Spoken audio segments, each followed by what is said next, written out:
प्रभूमध्ये आपणा सर्वांस सलाम, शालोम.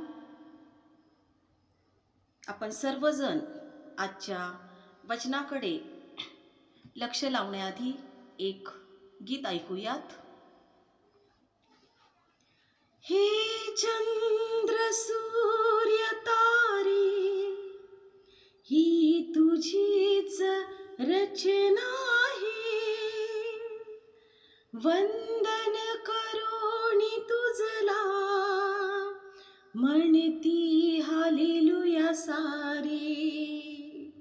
आकाशाला सौभाग्य लाभले, तुझ्याच प्रभु वचनाचे. भुकेले आम्ही तुझ्या रे देवा, तुझ्या रे प्रभु वचनाचे. तान्हेलो आम्ही तुझ्या रे देवा, तुझ्या रे प्रभु वचनाचे. डोंगर दर्या मधुनी वाहणारे हे ते वारे. वंदन करुणी तुझला, म्हणती हालेलुया सारे. धरणीला या सौभाग्य लाभले, तुझ्याच प्रभु वचनाचे. तान्हेलो आम्ही तुझ्या रे देवा, तुझ्याच प्रभु वचनाचे. भुकेले आम्ही तुझ्या रे देवा, तुझ्याच प्रभु वचनाचे. आजचा संदेशाचा विषय आहे आमचे प्रार्थनामय जीवन. यासाठी नवीन करारातून कलसेकरास पत्र याचा 4था अध्याय आणि 2 ते 6 ही वचनं आपण ऐकूयात. कलसेकरास पत्र याचा 4था अध्याय आणि 2 ते 6 ही वचनं आपण ऐकूयात. प्रार्थना व रोजची वागणूक. प्रार्थनेत तत्पर असा व तिच्यात उपकार स्तुती करत जागृत राहा. आणखी आमच्यासाठीही प्रार्थना करा, अशी की ख्रिस्ताच्या ज्या रहस्यामुळे मी बंधनातही आहे ते सांगण्यास देवाने आमच्यासाठी वचनाकरता द्वार उघडावे. यासाठी की जसे मला बोलले पाहिजे तसे बोलून मी ते रहस्य प्रगट करावे. बाहेरच्या लोकांबरोबर सुज्ञतेने वागा, संधी साधून घ्या. तुमचे बोलणे सर्वदा कृपायुक्त, मिठाने रुचकर केल्यासारखे असावे, म्हणजे प्रत्येकाला कसे उत्तर द्यायचे हे तुम्ही समजावे. वाचलेली वचनं परमेश्वर आपल्या सर्वांसाठी आशीर्वादित करो. त्याच्या नावाला मान, सन्मान आणि गौरव युगानयुग असो. आमेन. आम्ही पाहतो की आमचं प्रार्थनामय जीवन कसं असावं, आणि आपल्या जीवनाची ही मोठी शोकांतिका आहे, ती म्हणजे केलेली प्रार्थना अनुत्तरित राहणे. ज्यावेळेस आम्ही अनेक वर्षापासून, अनेक दिवसांपासून एखाद्या गोष्टीबद्दल प्रार्थना करत असतो आणि ज्यावेळेस ती प्रार्थना अनुत्तरित राहते, त्या प्रार्थनेचं उत्तर आम्हाला लवकरात लवकर मिळत नाही, आणि हीच आमची एक मोठी शोकांतिका आहे. अनुत्तरित प्रार्थना ही मोठी शोकांतिका आहे, आणि म्हणून आम्हाला आमच्या प्रार्थनामय जीवनामध्ये कसं टिकून राहायचं आहे हे आज आपण वचनातून पाहणार आहोत. 1952 सालामध्ये एका विद्यापीठाच्या कॅम्पसमध्ये अल्बर्ट आइन्स्टाईन हे संशोधक आपल्या त्या कॅम्पसमध्ये व्याख्यान देत होते. आणि व्याख्यान दिल्यानंतर एका PhD झालेल्या विद्यार्थ्याने त्यांना विचारलं की आता सध्या संशोधनासाठी आणि मूळ प्रबंध लिहिण्यासाठी जगामध्ये काय शिल्लक राहिलेलं आहे. सर्वच गोष्टींवर संशोधन झालेलं आहे. आणि या प्रश्नावर अल्बर्ट आइन्स्टाईन या संशोधकाने अतिशय मार्मिक असं उत्तर दिलं. आणि त्या विद्यार्थ्याला त्यांनी सांगितलं की प्रार्थनेबद्दल काहीतरी शोधा, प्रार्थनेबद्दल तुम्ही प्रबंध लिहा, असं त्यांनी सांगितलं. खरोखर आज आम्हाला सुद्धा प्रार्थनेबद्दल काहीतरी शोधलं पाहिजे. आमचं प्रार्थनामय जीवन कसं पाहिजे आणि हे जीवन जगत असताना ज्या अडचणी येतात त्या अडचणींवर आम्ही कशी मात केली पाहिजे. आणि एक उत्तम उदाहरण त्याचं आहे ते म्हणजे संत पौलाचे उदाहरण. संत पौल ही एक अशी व्यक्ती होती की ज्याला प्रार्थना आणि त्या प्रार्थनेची काय शक्ती आहे, त्या प्रार्थनेचं काय सामर्थ्य आहे हे त्याला समजलेलं होतं. आणि म्हणून प्रार्थना हा एक पौलाच्या जीवनाचा एक महत्त्वाचा भाग होता. आणि हा महत्त्वाचा भाग आमच्या प्रत्येकाच्या जीवनात असला पाहिजे. प्रार्थनेशिवाय आम्ही आमचं जीवन जगू शकत नाही प्रियांनो. आणि म्हणून आमच्या जीवनाचा प्रार्थना हा एक महत्त्वाचा भाग पाहिजे, जसा संत पौलाचा होता तसा. प्रार्थनेद्वारे आम्ही एक चांगली व्यक्ती बनू शकतो. ज्या वेळेस आम्ही देवाकडे प्रार्थना करतो त्या वेळेस देवामध्ये आणि आमच्यामध्ये एक संवाद झालेला असतो. आणि हा संवाद जो आहे त्यामुळे देव आमच्यावर किती प्रेम करतो हे आम्हाला समजून येतं. देव आणि माणूस यामध्ये होणारी ही जी काही संवादाची प्रार्थना ही एक पाईपलाईन आहे प्रियांनो. ज्यावेळेस आम्ही फोनद्वारे एकमेकांबरोबर संवाद साधतो, बोलतो, अगदी त्याच प्रकारे आम्ही प्रार्थनेद्वारे परमेश्वराशी, देवाशी आम्ही बोलतो.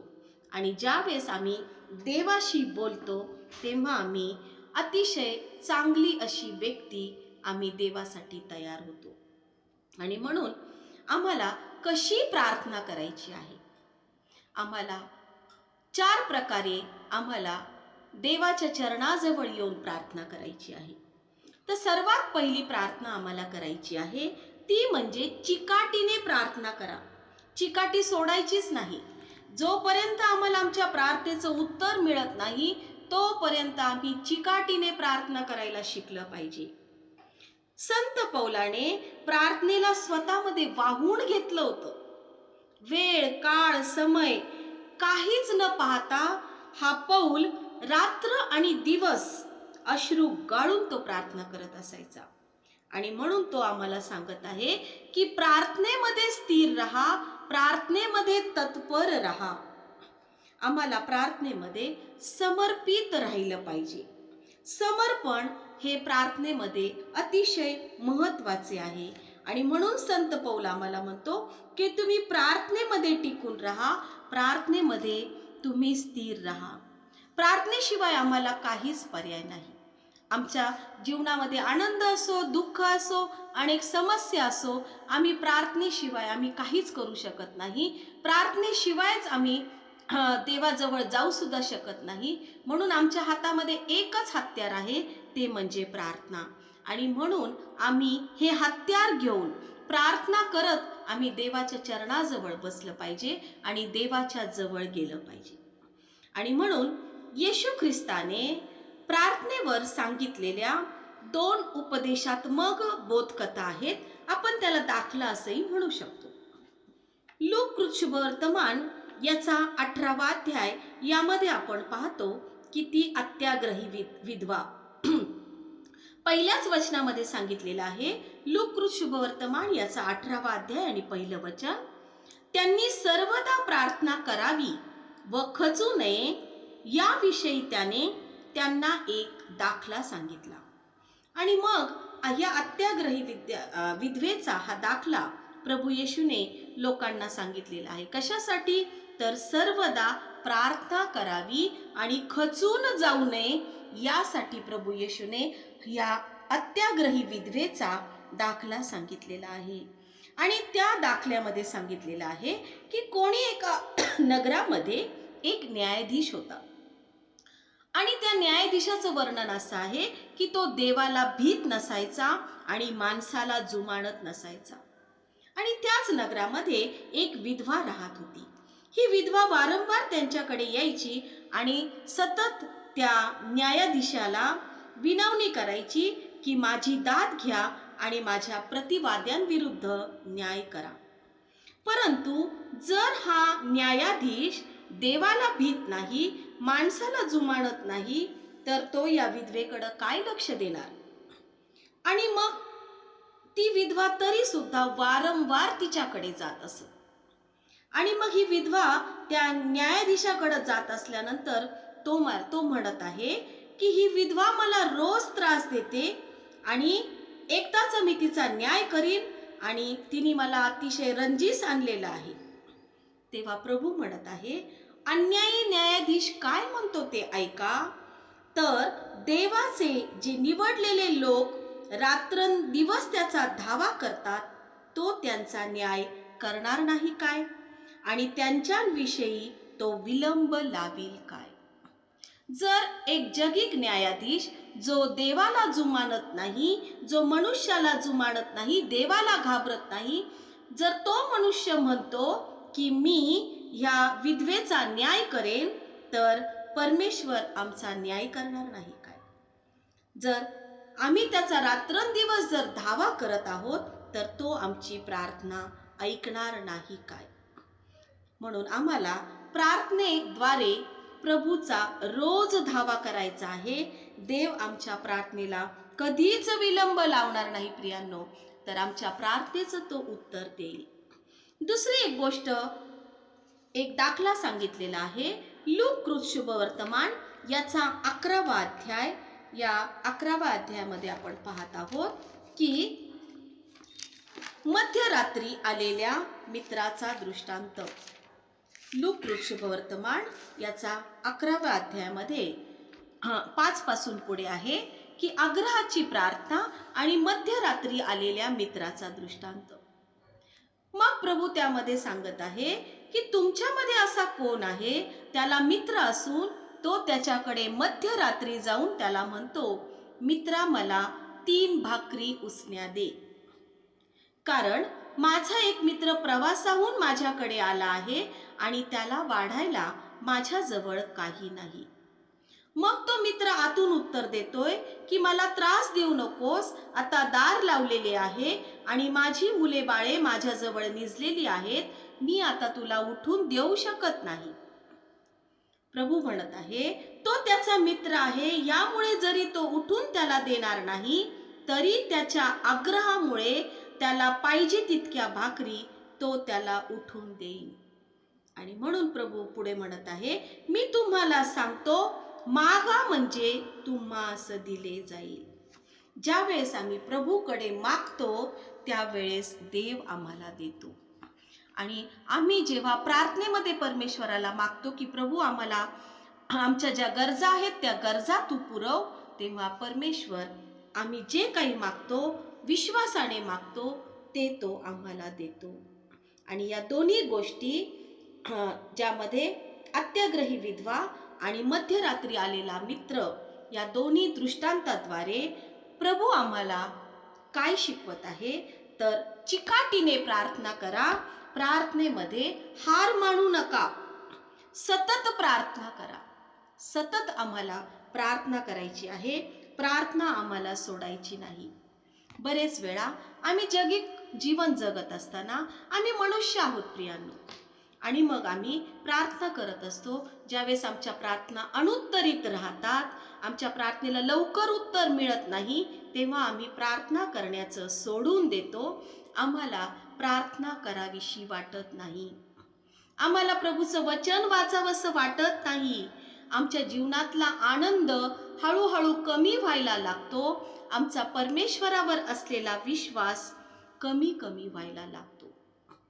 आणि म्हणून आम्हाला चिकाटीने प्रार्थना करायला शिकलं पाहिजे की जेणेकरून आम्ही प्रार्थना सोडून न देता, आमच्यातला आनंद कमी न होता, आमच्या जीवनातला तो कमी होऊ नये म्हणून आम्ही चिकाटीने प्रार्थना केली पाहिजे.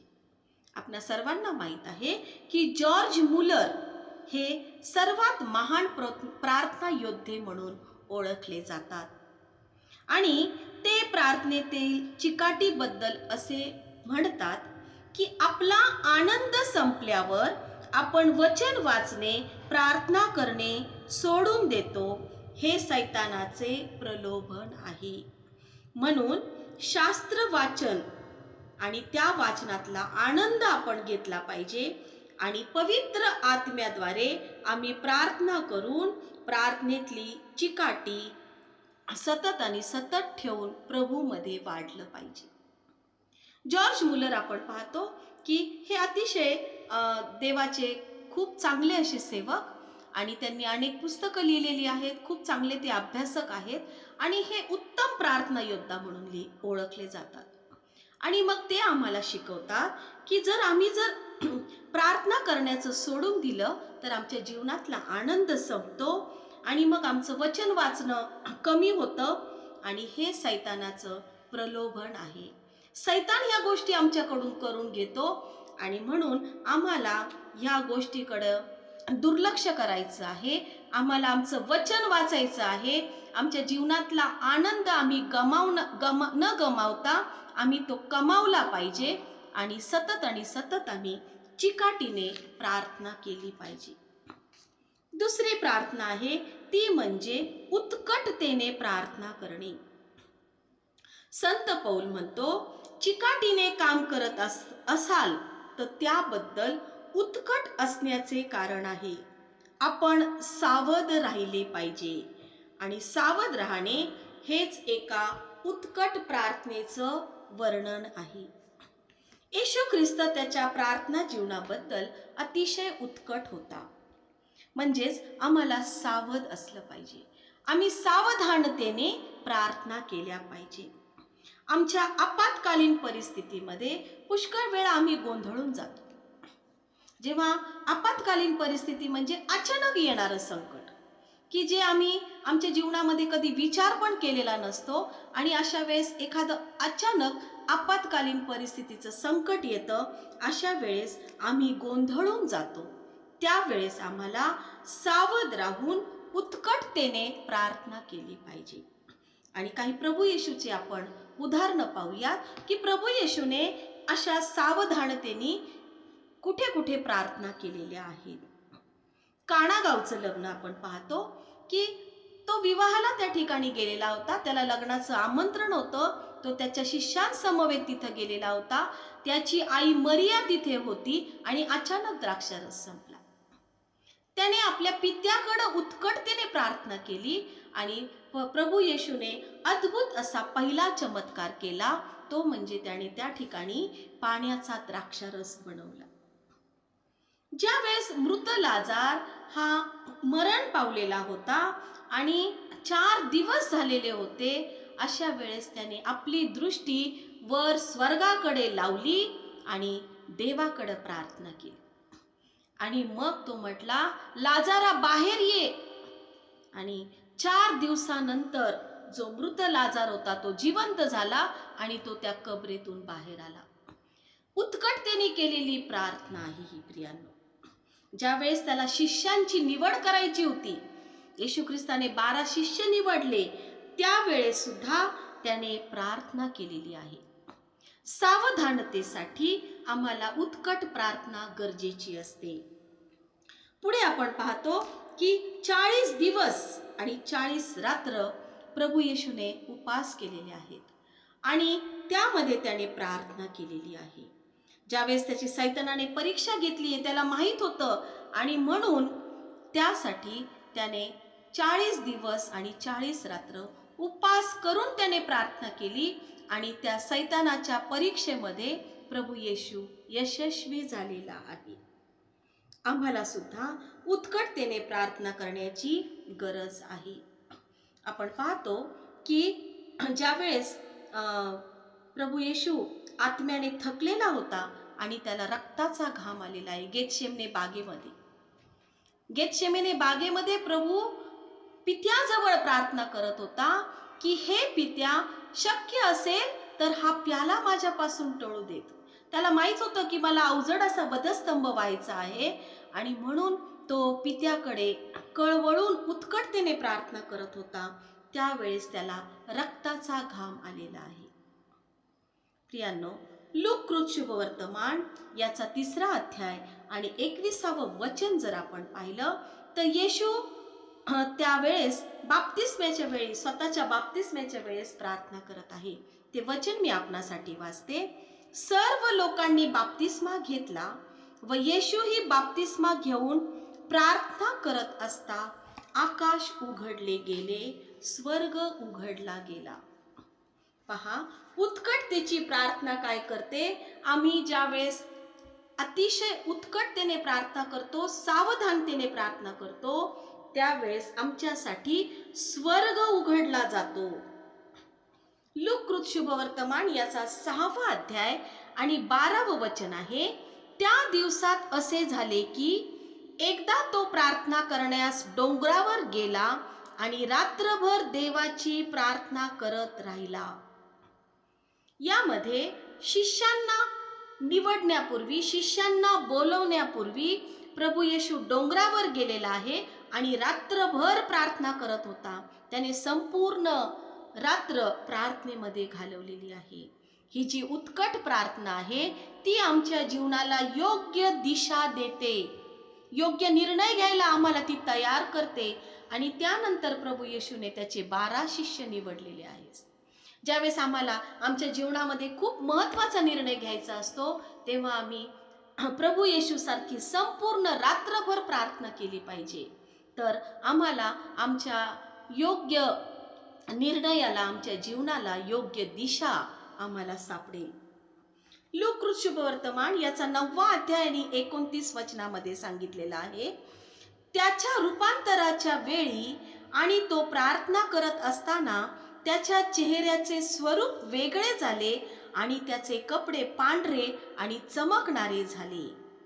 ज्यावेळेस प्रभू येशूचं रूपांतर झालेलं आहे त्यावेळेस त्याचा चेहरा बदलला, त्याचे कपडे पांढरे शुभ्र झाले, इतके पांढरे शुभ्र की ते चमकत होते. आणि उत्कट प्रार्थना आपल्याला पित्याच्या गौरवाचा अनुभव देते. आज आमच्या जीवनामध्ये देवाच्या गौरवाचा अनुभव पाहिजे तर आम्ही उत्कट प्रार्थना केली पाहिजे. प्रियांनो, योहान 17 मध्ये त्याच्या प्रमुख याजकाच्या प्रार्थनेमध्ये उत्कट प्रार्थना इतरांच्या जीवनावर परिणाम करते. आपण पाहतो की लूक कृत शुभवर्तमान 23वा अध्याय आणि त्यामध्ये प्रभू येशू म्हणतो की हे बाप्पा यांना क्षमा कर, कारण हे काय करतात हे त्यांना समजत नाही. ज्यावेळेस प्रभू येशू वधस्तंभावर खिळलेला होता, 2 हातांमध्ये 2 खिळे आणि दोन्ही पायांमध्ये 1 खिळा, अशा 3 खिळ्यांवर येशूचं शरीर त्या क्रूसावर लटकत होतं. आणि अशा वेळेस प्रभूने त्या वधस्तंभावर पहिला शब्द उद्गारलेला आहे की हे बाप्पा यांना क्षमा कर, कारण हे काय करत आहे हे त्यांना समजत नाही. पहा प्रियांनो, जीवनामध्ये इतकी अत्यंत कठीण परिस्थिती असताना सुद्धा प्रभू येशू पित्याकडे प्रार्थना करत आहे. आणि म्हणून आम्हाला सुद्धा उत्कटतेने प्रार्थना करणं, येशूकडनं शिकणं अतिशय गरजेचं आहे. कारण उत्कट प्रार्थना ही अतिशय शक्तिशाली गोष्ट आहे. आम्ही मनापासून ज्यावेळेस प्रार्थना करतो, पुष्कळ वेळा आम्ही आमच्या डोक्यातून जे निघतं ना त्याच्यातून प्रार्थना करतो, किंवा कधी कधी फक्त मुखातून निघणाऱ्या शब्दांनी आम्ही प्रार्थना करतो. परंतु आम्हाला पवित्र आत्म्याच्या अनिर्वाच्य कन्हण्याने प्रार्थना करायची आहे. आम्हाला पूर्ण प्रभूच्या प्रार्थनेमध्ये त्याच्या पवित्र आत्म्याच्या मार्गदर्शनाने अंतःकरणापासून आमच्या हृदयातून ते शब्द निघाले पाहिजेत, आमच्या डोळ्यातून अश्रू निघाले पाहिजेत. आणि म्हणून आम्हाला अशी उत्कटतेची प्रार्थना करणं अतिशय गरजेचं आहे. आपण पुढे पाहतो की 3री प्रार्थना करायची, ती म्हणजे उपकार स्तुतीची प्रार्थना. त्याला आपण म्हणूयात कृतज्ञतेची प्रार्थना. इफिस्करास पत्र याचा 5वा अध्याय आणि 20वे वचन. आपला प्रभू येशू ख्रिस्त याच्या नावाने सर्व गोष्टींबद्दल सर्वदा देव पित्याची उपकार स्तुती करत जा. आम्हाला सतत देव पित्याची उपकार स्तुती करणं गरजेचं आहे आणि म्हणून आम्हाला उपकार स्तुतीची प्रार्थना करणं गरजेचं आहे. फिलिप्पियरास पत्र 4 अध्याय आणि 6व्या वचनामध्ये आम्हाला वचन सांगत आहे की कशाविषयी चिंताक्रांत होऊ नका, तर सर्व गोष्टींबद्दल प्रार्थना व विनवणी करून आभार प्रदर्शनासह आपली मागणी देवाला कळवा. आम्हाला पहिले थेसलोनिकरास पत्र 5वा अध्याय आणि 18वं वचन सांगत आहे, सर्व स्थितीत उपकार स्तुती करा, कारण तुमच्या विषयी ख्रिस्त येशूमध्ये देवाची हीच इच्छा आहे. आमच्या जीवनामध्ये दुःख असू द्यात, आमच्या जीवनामध्ये काही नकारात्मक गोष्टी असू द्यात, किंवा काही प्रश्न आमचे सुटत नसतील, काही समस्या सुटत नसतील, तर त्या प्रत्येक गोष्टीबद्दल आम्हाला परमेश्वराजवळ उपकार स्तुती करणं गरजेचं आहे. प्रभू, हा आजार मला दिलेला आहे, मी तुझे आभार मानते, तुझी उपकार स्तुती करते, हे म्हणणं फार कठीण आहे प्रियांनो. आज माझ्या शरीरामध्ये हा आजार आहे आणि म्हणून देवा मी तुझी उपकार स्तुती करणं हे अतिशय कठीण आहे. परंतु आम्हाला अशी उपकार स्तुतीची प्रार्थना परमेश्वर करायला शिकवत आहे. प्रभू म्हणत आहे, उपकार स्तुतीची प्रार्थना करा प्रत्येक गोष्टीमध्ये, सर्व स्थितीमध्ये. प्रत्येक स्थितीमध्ये आम्हाला ती स्थिती जर अनुकूल असेल तर आम्ही खूप छान प्रार्थना करतो, परंतु आमची जर जीवनामध्ये प्रतिकूल परिस्थिती असेल तर आम्हाला देवाची उपकार स्तुती करता येत नाही. कधी कधी तर काही तरुण मुलं नोकरीसाठी ज्या ठिकाणी इंटरव्ह्यूला जातात, मुलाखतीसाठी जातात, आणि त्यावेळेस त्यांना त्या मुलाखतीमध्ये नाही म्हणून उत्तर येतं, त्यावेळेस ते लगेचच म्हणतात की आम्ही किती प्रार्थना केल्या, परंतु आमची प्रार्थना देवाने ऐकली नाही. पण त्याच वेळेस त्या आमच्या लेकरांनी जर गुडघ्यावर येऊन प्रार्थना केली की प्रभू मी तुझे आभार मानतो की या ठिकाणी मला नोकरी मिळाली नाही, कदाचित तुझी इच्छा मला आणखीन चांगली नोकरी देण्याची असेल, आणि म्हणून प्रभू आम्हाला म्हणत आहे की सर्व स्थितीत उपकार स्तुती करा. निश्चित परमेश्वराने आमच्यासाठी चांगला वाटा निवडलेला असेल, चांगली गोष्ट आमच्या जीवनासाठी निवडलेली असेल, आणि म्हणून काही वेळेस आम्हाला आमच्या काही प्रार्थनेचं नकारात्मक उत्तर मिळतं. म्हणून आम्हाला उपकार स्तुतीची प्रार्थना देवावर अवलंबून राहण्यास शिकवते. ज्यावेळेस आम्ही उपकार स्तुती करतो त्यावेळेस म्हणजेच आम्ही आमच्या देवावर अवलंबून राहतो. देवामधलं आणि आमच्यामधलं नातं ती उपकार स्तुतीची प्रार्थना दर्शविते की आमचा संपूर्ण भरवसा हा आमच्या प्रभूवर आहे, आमच्या देवावर आहे, आणि म्हणून आम्ही देवाची आम्ही त्या ठिकाणी उपकार स्तुती करतो, आणि देव आमचा पिता होतो आणि आम्ही त्याची लेकरं होतो. हे नातं ही उपकार स्तुतीची प्रार्थना दर्शवते. या उपकार स्तुतीच्या प्रार्थनेतून आमच्यामध्ये नम्रता येते. आम्ही नम्रतेने प्रभूच्या चरणाजवळ जातो आणि मग आम्ही प्रार्थना करतो, आणि म्हणून आम्हाला उपकार स्तुतीची कृतज्ञतेची प्रार्थना करणं अतिशय गरजेचं असं आहे. आणि चौथी गोष्ट ती म्हणजे मध्यस्थीची प्रार्थना. आम्हाला इतरांसाठी मध्यस्थीची प्रार्थना करणे गरजेचं आहे. मध्यस्थीची प्रार्थना हे येशूच्या प्रार्थना जीवनाचं खूप मोठं वैशिष्ट्य आहे. येशू ख्रिस्त नेहमी इतरांसाठी मध्यस्थीच्या प्रार्थना करत होता आणि अजूनही तो आमच्यासाठी मध्यस्थी करत आहे. यशाया 53 आणि 12वं वचन आम्हाला सांगतं, त्याने स्वतः अनेकांची पापे स्वतःवर घेतली आणि अपराधांसाठी त्याने मध्यस्थी केली. प्रभू आजही आमच्या पापाचं ओझं तो स्वतःवर घेऊन आमच्यासाठी पित्याकडे मध्यस्थी करत आहे. लूक 22 आणि 23वं वचन आम्हाला सांगतं की येशू पेत्राला म्हणतो, मी तुझ्यासाठी प्रार्थना केली आहे जेणेकरून तुझा विश्वास ढळू नये. प्रभू येशूने स्वतः पेत्रासाठी प्रार्थना केली की तुझा विश्वास ढळू नये, तुझा विश्वास कमी पडू नये, आणि म्हणून प्रभू त्याच्यासाठी प्रार्थना करत आहे. आत्ताच आपण पाहिलं की जेव्हा वधस्तंभावर येशू होता, तो दुसऱ्यांसाठी प्रार्थना करत होता आणि तो म्हणत होता की हे पित्या यांना क्षमा कर, कारण हे काय करतात हे त्यांना कळत नाही. येशूने आमच्यासाठी मध्यस्थी केली आणि पित्याला सांगितलेलं आहे, आमच्यासाठी पवित्र आत्मा पाठवण्यास सांगितलेला आहे. योहान कृत शुभवर्तमान याचा 14वा अध्याय आणि 15व्या वचनामध्ये आपण पाहतो की येशूने आमच्या सर्वांसाठी मध्यस्थी केली आणि पित्याला सांगितलं की आमच्या सर्वांसाठी पवित्र आत्मा या भूतलावर पाठव. आणि तोच पवित्र आत्मा आज आम्हा सर्वांना मार्गदर्शन करत आहे, आम्हाला सांभाळत आहे, आमची विनवणी तो देवापर्यंत नेत आहे. रोम 8वा आणि 34वा अध्याय, रोमकरास पत्र 8वा अध्याय आणि 34व्या वचनामध्ये येशू पित्याच्या उजवीकडे बसलेला आहे आणि आपल्यासाठी तो मध्यस्थी करत आहे. हा मध्यस्थी करणारा हा प्रभू येशू इतरांसाठी प्रार्थना करत होता. प्रार्थनेचं सामर्थ्य पौलाने देखील समजून घेतलेलं होतं आणि म्हणून तो सुद्धा इतरांसाठी प्रार्थना करत आहे. आपण पौलाचं उदाहरण पाहूया की ज्या वेळेस पौलाला तुरुंगामध्ये टाकलेलं होतं, त्यावेळेस त्याने त्या ठिकाणी देवाच्या राज्याचा विस्तार व्हावा म्हणून त्या ठिकाणी प्रार्थना केली.